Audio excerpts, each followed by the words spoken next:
আসসালামু আলাইকুম। আলফি বাংলা নিউজে আপনাকে জানাচ্ছি স্বাগত। এখন শুনবেন দেশের আলোচিত খবরের শিরোনাম। আমাদের খবরটি যদি ভালো লাগে লাইক কমেন্ট শেয়ার করে জানিয়ে দিন আপনার মতামত। পাকিস্তান আফগানিস্তান সীমান্তে তুমুল গোলাগুলি।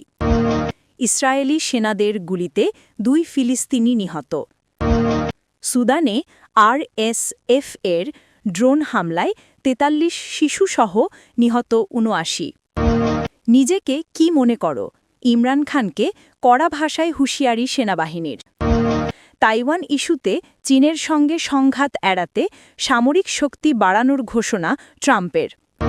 ভারতের সবচেয়ে বড় পরমাণু বিদ্যুৎ কেন্দ্র তৈরি করছে রাশিয়া, বলেন পুতিন।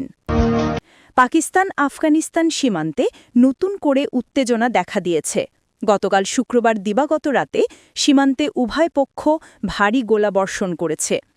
দুই পক্ষের কর্মকর্তারা বলেন, শুক্রবার গভীর রাতে সংঘর্ষের সূত্রপাত হয়। তারা একে অপরের বিরুদ্ধে বিনা উস্কানিতে প্রথমে গুলি চালানোর অভিযোগ তুলেছেন। সাম্প্রতিক সময়ে এশিয়ার এই দুই প্রতিবেশী দেশের মধ্যে সম্পর্কের চরম অবনতি ঘটেছে। গত কয়েক মাসে সীমান্তে একাধিকবার সংঘাতে জড়িয়েছে তারা। গত অক্টোবরে প্রাণঘাতী সংঘাতের পর দুই দেশ একটি যুদ্ধবিরতি চুক্তিতে উপনীত হলেও সীমান্তে মাঝে মধ্যেই গোলাগুলির ঘটনা ঘটছে। গতকাল রাতের সংঘাত নিয়ে সামাজিক যোগাযোগ মাধ্যম এক্সে দেয়া এক পোস্টে আফগানিস্তানের তালেবান সরকারের মুখপাত্র জাবিউল্লাহ মুজাহিদ বলেন, পাকিস্তানি বাহিনী কান্দাহার প্রদেশের স্পিন বুলডাক জেলা লক্ষ্য করে হামলা চালায়। এরপর আফগান বাহিনী পাল্টা জবাব দেয়। তিনি এই বিষয়ে বিস্তারিত আর তথ্য দেননি। জাবিউল্লাহ মুজাহিদের ওই পোস্টের পর আজ শনিবার ভোরে পাকিস্তানও সংঘর্ষ নিয়ে মুখ খোলে। দেশটির প্রধানমন্ত্রী শাহবাজ শরীফের একজন মুখপত্র বলেন, আফগান বাহিনী চামান সীমান্তে বিনা উস্কানিতে প্রথম গুলিবর্ষণ করেছে। এক বিবৃতিতে মুখপাত্র মোশাররফ জাইদি আরও বলেন, আমাদের সশস্ত্র বাহিনী তাৎক্ষণিক, উপযুক্ত ও তীব্র প্রতিক্রিয়া দেখিয়েছে। তিনি আরও বলেন, পাকিস্তান সম্পূর্ণ সতর্ক অবস্থায় রয়েছে এবং দেশের সার্বভৌমত্ব ও নাগরিকদের নিরাপত্তা নিশ্চিত করতে প্রতিশ্রুতিবদ্ধ। সীমান্তে আফগান অংশের বাসিন্দারা এএফপিকে বলেন, স্থানীয় সময় রাত 10:30টার দিকে গোলাগুলি শুরু হয় এবং প্রায় 2 ঘণ্টা ধরে চলে। কান্দাহারের তথ্য বিভাগের প্রধান আলী মোহাম্মদ হকমাল এএফপিকে বলেন, পাকিস্তানি বাহিনী হালকা ও ভারী আর্টিলারি ব্যবহার করে আক্রমণ চালায়। মর্টারের গোলা সাধারণ মানুষের বাড়িতে আঘাত হেনেছে। তবে সংঘর্ষ শেষ হয়েছে। উভয় পক্ষ গোলাগুলি বন্ধ করতে রাজি হয়েছে বলে জানান তিনি। প্রাথমিকভাবে হতাহতের কোনো খবর পাওয়া যায়নি। সীমান্তে পাকিস্তান অংশে এএফপির চামান প্রতিনিধি গোলাগুলি ও বিস্ফোরণের শব্দ শুনতে পেয়েছেন। ইসরায়েলি সেনাদের গুলিতে গাজা উপত্যকার উত্তরে 2 ফিলিস্তিনি নিহত হয়েছেন।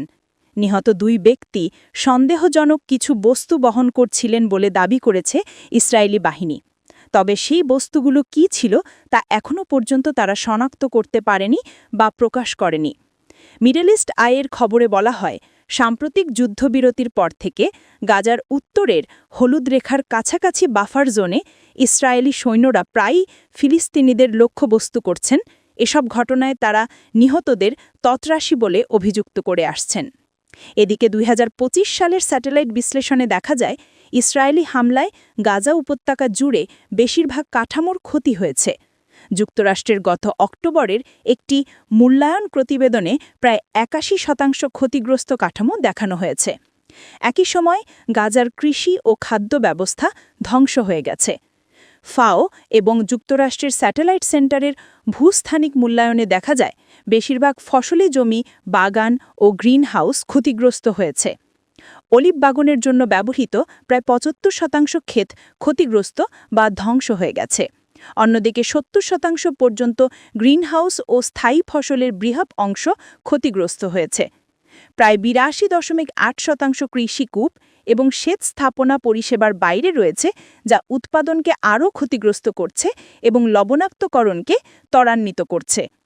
যুক্তরাষ্ট্রের পরিবেশ কর্মসূচি সতর্ক করে দিয়েছে, ইতিমধ্যে ব্যাপকভাবে দূষিত সমী ও মিষ্টি পানির পতন খাদ্য উৎপাদন ও জনস্বাস্থ্যের জন্য দীর্ঘমেয়াদী খাদ্য উৎপাদনের ঝুঁকি রয়েছে। সুদানের দক্ষিণ কর্দোফান প্রদেশে আধাসামরিক বাহিনী র্যাপিড সাপোর্ট ফোর্সেস অর্থাৎ আরএসএফের চালানো এক ভয়াবহ ড্রোন হামলায় অন্তত ৭৯ জন বেসামরিক নাগরিক নিহত হয়েছেন। নিহতদের মধ্যে ৪৩ জনের শিশু এবং আহত হয়েছেন আরও ৩৮ জন। এক বিবৃতিতে সুদান কর্তৃপক্ষ এই তথ্য নিশ্চিত করেছে। দক্ষিণ কর্দোফান রাজ্য সরকারের পক্ষ থেকে দেওয়া বিবৃতিতে জানানো হয়, বৃহস্পতিবার পশ্চিম সুদানের কালোগি শহরে এই হামলার ঘটনা ঘটে। নিহতদের মধ্যে ৪ জন নারীও রয়েছেন। বিবৃতিতে বলা হয়, আরএসএফের ড্রোন থেকে মোট ৪টি ক্ষেপণাস্ত্র ছোড়া হয়, যা একটি কিন্ডারগার্টেন অর্থাৎ শিশু বিদ্যালয়, একটি হাসপাতাল এবং শহরের ঘনবসতিপূর্ণ এলাকায় আঘাত হানে। রাজ্য সরকার এই ঘটনাকে আরএসএফ সমর্থিত Sudan People's Liberation Movement North দ্বারা সংঘটিত একটি জঘন্য অপরাধ হিসেবে অভিহিত করেছে। প্রথম দিকে রাজ্য সরকার হামলায় ৬ শিশু ও একজন শিক্ষকসহ মোট ৮ জন নিহত হওয়ার খবর দিলেও পরে নিহতের সংখ্যা বেড়ে ৭৯ জনে পৌঁছায়। দক্ষিণ কর্দোফান রাজ্য সরকার আন্তর্জাতিক সম্প্রদায় ও মানবাধিকার সংগঠনগুলোর প্রতি কঠোর পদক্ষেপ নেওয়ার আহ্বান জানিয়ে বলেছে, আরএসএফকে একটি সন্ত্রাসী সংগঠন হিসেবে ঘোষণা করতে হবে এবং তাদের মিত্রদের এই অমানবিক অপরাধের জন্য জবাবদিহির আওতায় আনতে হবে। এই হামলার তীব্র নিন্দা জানিয়েছে জাতিসংঘ শিশু বিষয়ক সংস্থা ইউনিসেফ। এক বিবৃতিতে হামলাটিকে শিশুদের অধিকার লঙ্ঘনের এক ভয়াবহ উদাহরণ বলে উল্লেখ করেছে সংস্থাটি। ইউনিসেফ জানায়, নিহতদের মধ্যে ৫ থেকে ৭ বছর বয়সী ১০ জনেরও বেশি শিশু রয়েছে। আনাদোলুর খবরে বলা হয়, গত মাসে উত্তর ও দক্ষিণ কর্দোফানে ক্রমবর্ধমান সহিংসতার কারণে ৪১,০০০-এরও বেশি মানুষ পালিয়ে গেছে। উত্তর, পশ্চিম ও দক্ষিণ কর্দোফান রাজ্যে গত কয়েক সপ্তাহ ধরে সেনাবাহিনী ও আরএসএফের মধ্যে তীব্র লড়াই চলছে, যার ফলে ইতোমধ্যে কয়েক হাজার হাজার মানুষ ঘরবাড়ি ছেড়ে পালাতে বাধ্য হয়েছে। পাকিস্তানের কারাবন্দী সাবেক প্রধানমন্ত্রী ও পিটিআই নেতা ইমরান খানকে কড়া ভাষায় হুঁশিয়ারি দিয়েছে দেশটির সেনাবাহিনী। ইমরানের বিরুদ্ধে সেনাবিরোধী বক্তব্য দেওয়ার অভিযোগ তুলে পাকিস্তান আইএসপিআরের মহাপরিচালক বলেছেন, তুমি নিজেকে কি মনে করো? জেনারেল আহমেদ চৌধুরী বলেন, সেনাবিরোধী বক্তব্য তৈরি ও ছড়িয়ে দেওয়া রাজনীতির বাইরে এবং এটি জাতীয় নিরাপত্তার জন্য হুমকি হয়ে উঠেছে। ইমরান খান ২০২৩ সালের আগস্ট থেকে কারাবন্দী। তার বিরুদ্ধে দুর্নীতি, সন্ত্রাসসহ একাধিক মামলার বিচার চলছে। অতি সম্প্রতি ইমরানের মৃত্যুর গুজব উঠলে তার বোন উজমা খান তার সঙ্গে দেখা করেন এবং তার বক্তব্য জনসম্মুখে তুলে ধরেন। এরপর গত বুধবার ইমরানের একটি এক্স পোস্টে বলা হয়, আসিম মুনিরের নীতি পাকিস্তানের জন্য বিপর্যয়ক। তার নীতির কারণে সন্ত্রাসবাদ নিয়ন্ত্রণের বাইরে চলে গিয়েছে, যার ফলে আমি গভীর দুঃখ পেয়েছি। তাইওয়ান ও দক্ষিণ চীন সাগর নিয়ে চীনের সঙ্গে সংঘাত এড়াতে যুক্তরাষ্ট্র ও তার মিত্রদের সামরিক শক্তি আরও বাড়ানোর পরিকল্পনা করেছেন প্রেসিডেন্ট ডোনাল্ড ট্রাম্প। তার প্রশাসনের নতুন জাতীয় নিরাপত্তা কৌশলপত্রে বিষয়টি উঠে এসেছে। বর্তমান বিশ্বের সবচেয়ে সংবেদনশীল কূটনৈতিক ইস্যুগুলোর একটি তাইওয়ান। গতকাল শুক্রবার প্রকাশিত ট্রাম্প প্রশাসনের ওই নথিতে এই ইস্যু নিয়ে ওয়াশিংটন তাদের অবস্থান স্পষ্ট করল। এমন সময় নথিটি প্রকাশ করা হল যখন পূর্ব এশিয়ার জলসীমায় নিজেদের ইতিহাসের সবচেয়ে বড় সামুদ্রিক শক্তি প্রদর্শন করেছে চীন। এর মধ্য দিয়ে দেশটি মূলত গণতান্ত্রিকভাবে পরিচালিত তাইওয়ান ও জাপানের উপর চাপ বাড়াচ্ছে। নথিতে বলা হয়েছে, সামরিক প্রাধান্য বজায় রেখে তাইওয়ানকে কেন্দ্র করে সৃষ্ট যে কোনো সম্ভাব্য সংঘাত এড়ানোই আমাদের প্রধান অগ্রাধিকার। চীন তাইওয়ানকে নিজেদের অংশ বলে দাবি করে। দ্বীপটিকে নিজেদের নিয়ন্ত্রণে আনতে প্রয়োজনে শক্তি ব্যবহার করার কথা কখনোই অস্বীকার করেনি দেশটি। ভারতের সবচেয়ে বড় পরমাণু বিদ্যুৎ কেন্দ্র তৈরি করছে রাশিয়া। ভারতের তামিলনাড়ু রাজ্যের কুন্ডনকুলমে বিদ্যুৎ কেন্দ্রটির নির্মাণ কাজ চলছে। বৃহস্পতিবার ভারতীয় টেলিভিশন চ্যানেল ইন্ডিয়া টুডেকে দেওয়া সাক্ষাৎকারে এই তথ্য জানিয়েছেন রুশ প্রেসিডেন্ট ভ্লাদিমির পুতিন। 2 দিনের সফরে বৃহস্পতিবার নয়াদিল্লি পৌঁছান রুশ প্রেসিডেন্ট। বিমানবন্দরে তাকে স্বাগত জানান ভারতের প্রধানমন্ত্রী নরেন্দ্র মোদী।